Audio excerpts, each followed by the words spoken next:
In the heart of Singapore's Marina Bay circuit, the drama of Formula One took a darker turn.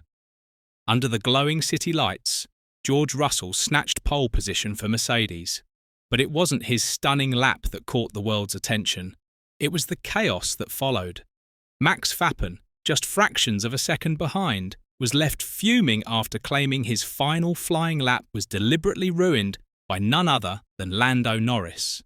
The Dutchman's hand gesture, his frustrated team radio, and his chilling post-session warning, "It will be remembered," sent shockwaves through the paddock. What was initially thought to be a simple on-track misunderstanding has now escalated into accusations of unfair play. Verstappen's anger wasn't just about a lost pole, it was about principle, respect, and the integrity of competition. Red Bull insiders claim Mclaren's behaviour crossed the line, with Helmut Marko describing Norris's move as incomprehensible. So, what's going on behind the scenes, and could this trigger a fresh FIA investigation? Stay tuned, because what you're about to hear could reshape the tension between these two powerhouse teams. If you don't want to miss any of the explosive stories shaping this F1 season, make sure to subscribe now. This one is far from over. The tension inside the Marina Bay circuit on Saturday night was unlike anything we've seen this season. Under the dazzling lights of Singapore, qualifying took an unexpected and explosive turn, one that left Red Bull and Max Verstappen seething with fury. What was supposed to be another showcase of raw speed and precision turned into a controversy that now threatens to overshadow the entire weekend. In the final moments of Q3, Verstappen was flying. His lap was building beautifully, clean through sectors 1 and 2, carrying all the aggression and precision that define his driving. According to Red Bull's data, the Dutchman was nearly 0.2 of a second up on George Russell's provisional pole time. But as he entered the final corners, everything changed.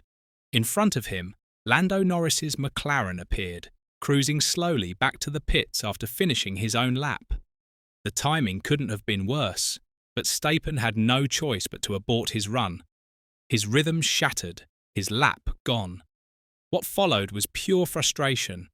As he crossed the line, Verstappen threw his hand in anger, gesturing towards the Mclaren that had just cost him pole. His engineer, Giampiero Lambi, came on the radio with a sharp remark. "You can thank your mate for that." Moments later, Verstappen's tone in interviews made it clear this wasn't something he planned to forget. "That's what happens when there's a car just cruising 2 seconds in front," he said coldly. "That's noted. It will be remembered. To Verstappen, this wasn't just a simple on-track misunderstanding. It was, in his view, an act of disrespect, a violation of the unwritten code among drivers during qualifying. At this level, everyone knows the golden rule. Stay out of the way when another car is on a flying lap, especially in Q3, where only 10 cars remain and every 1/10 of a second matters. But Norris's actions, intentional or not, disrupted that code. Red Bull's senior advisor, Helmut Marko, wasted no time in going on the offensive. He called Norris's move incomprehensible and accused the Mclaren driver of completely blocking Verstappen. "For Norris, there was nothing to gain," Marko said, "so I just don't understand it." To him, the implication was clear. Either Norris wasn't paying attention or Mclaren were playing games.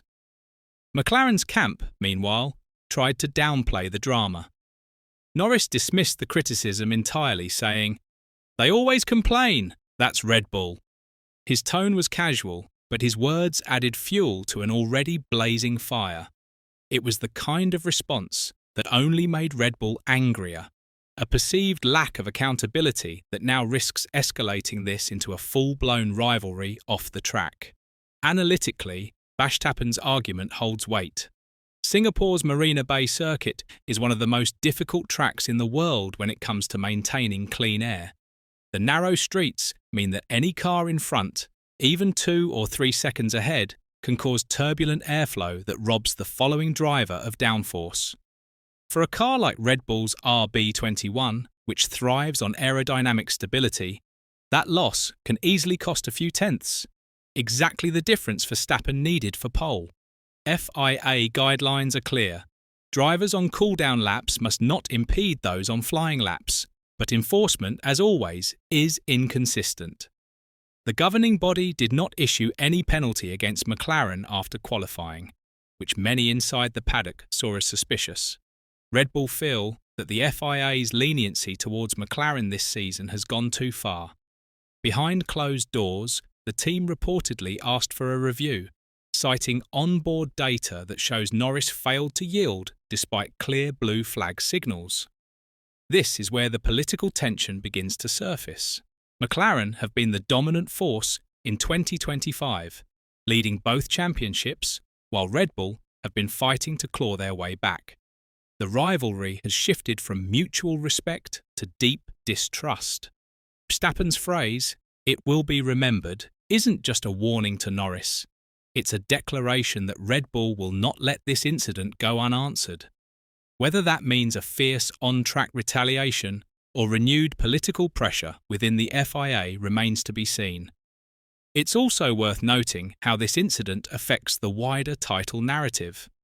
Verstappen, chasing his 5th consecutive world title, sits 69 points behind Oscar Piastri and 44 behind Norris.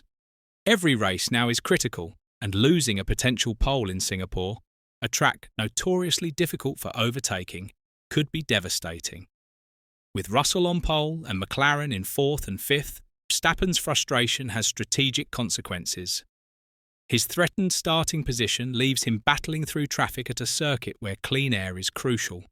Inside Red Bull, the mood after qualifying was described as tense and bitter. Laurel Meches reportedly refused to comment immediately, while Helmut Marko stormed away from the pit wall. Verstappen, normally calm in public, looked visibly agitated, the kind of mood that often precedes a storm on race day. For a team that's already felt sidelined by the FIA in recent disputes, this latest incident feels like another attack on their credibility. Could Mclaren have done it intentionally? It's difficult to prove, but strategically it wouldn't be unheard of. Formula One has a long history of subtle qualifying tactics, slowing rivals, timing exits, or using track position to create traffic. Even if Norris didn't mean to, the perception inside Red Bull is what matters most. To them, this feels personal. And now the FIA is caught in the middle. If they choose to ignore it, they risk appearing biased. If they investigate, they risk inflaming Mclaren. Either way, this controversy could spill into the next rounds of the championship, adding another layer of intrigue to an already volatile season. Verstappen, this moment might become a turning point these days, not just in the standings, but in mentality. Every champion needs an enemy to fuel their fire. And after Singapore, Max seems to have found his. The question now is simple. Will he use this anger to fight back and win? Or will it deepen the fractures between Red Bull, Mclaren and the FIA? So, here's the question. Was this truly an innocent mistake by Lando Norris, or the beginning of a psychological battle to keep Red Bull in check? And if Verstappen strikes back on Sunday, will it be on the track or through the politics of the paddock?